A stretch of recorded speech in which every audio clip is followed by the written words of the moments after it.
যাই বলুন না কেন, ইনি হচ্ছেন একদম পাগলের মতো বিরিয়ানি প্রেমী।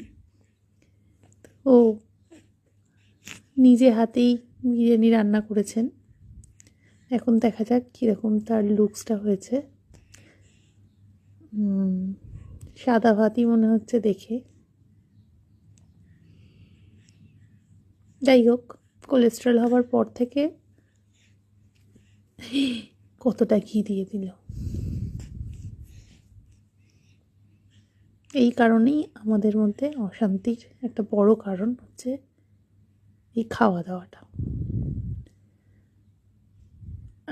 এইবার আসল বিরিয়ানির রঙটা বেরোচ্ছে,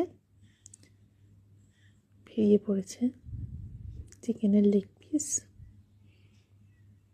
এটা আমার মেয়ে আর পোগো, মাম্মা পোগো দুজনেই অধীরে তাকিয়ে আছে বিরিয়ানিটার দিকে।